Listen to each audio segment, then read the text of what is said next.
Nobody knows where it came from or where it started. There were theories, of course. There always are. Some said it had arrived from a crashed meteorite, while others believe it had accidentally escaped from a secret government laboratory. That's a theory I was quite fond of myself. Not that it matters much now, I guess.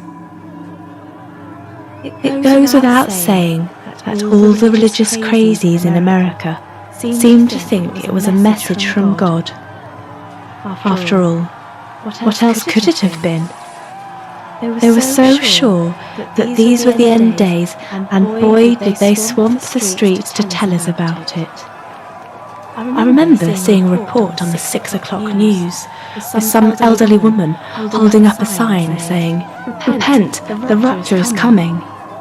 It wasn't. No. Nobody ever gets to leave this party early. You're not leaving. You're staying here.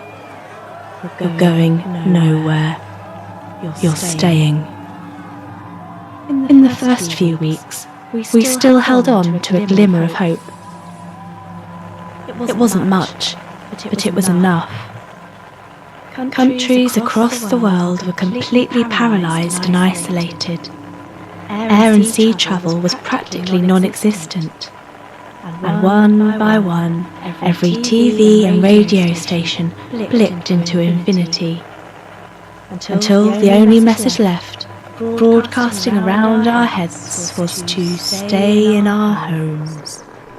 Stay in your home. Don't leave your home. Home is where you belong. Don't leave. Don't go. There's nothing out here for you.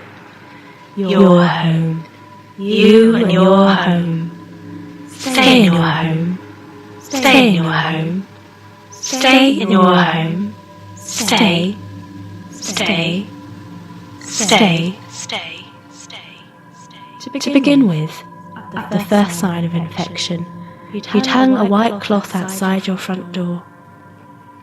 Then there'd be a knock. Large men in protective suits would arrive. They would take you away. The radio said they would look after you. Everybody knew what they meant.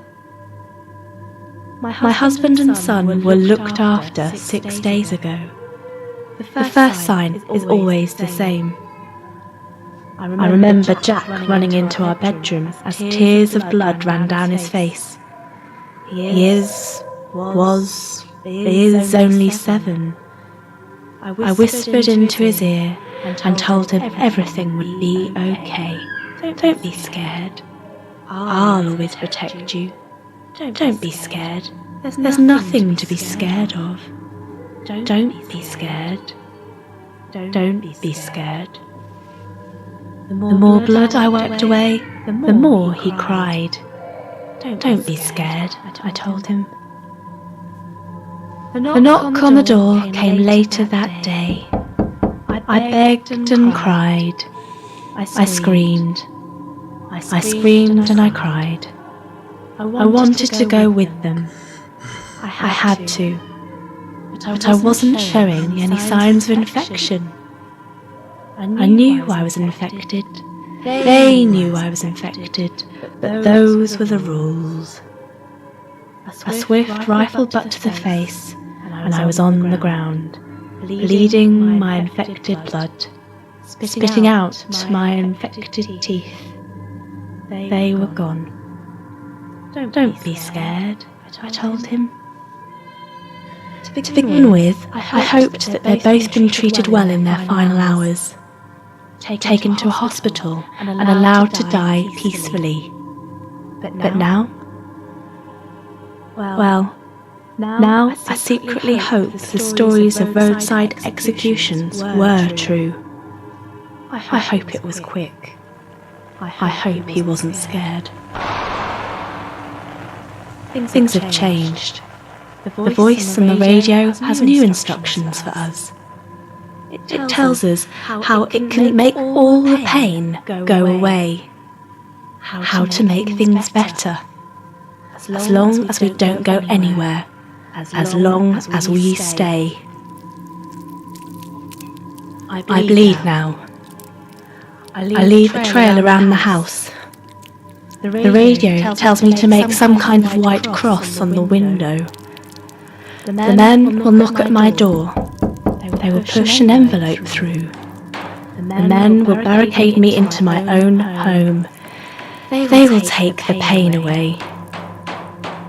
The envelope contains medication. I like medication. It makes me feel warm. So warm. So lovely and warm. I sit on the couch now as I think these very exact thoughts that you are hearing me think. The couch feels warm, wet and sticky. Something seems to be hanging off my arm. It feels like it doesn't belong, so I pull it away, whatever it is. I don't need it anymore. Just like I didn't need all that stuff connected to my face earlier. Even if I could, I wouldn't want to open my eyes now. I feel so warm, so lovely and warm. But behind the warmth, I can hear things. Things squelch and drip as they fall to the floor. Things which sound so much like me. So much like me. Something in my mouth. Something where my tongue used to be. It feels like it doesn't belong. So I let it fall to the floor. I slowly sink into the couch, feeling wonderfully less than I've ever been before. It's nice to be liquid. Liquids have more fun. Liquids are warm, and I like being warm. So lovely and warm. I no longer belong. And what's the point of no longer belonging? My head leans forward in agreement and doesn't stop. It leans forward across the floor and rolls away as my body continues to sink into the couch. I don't have to worry about being warm anymore. Over the next few days, the flies begin to comfort me. They start to look after me. I can't hear or see anything anymore, because I'm not anything anymore. But I'm sure the voice is still telling me that everything will be okay.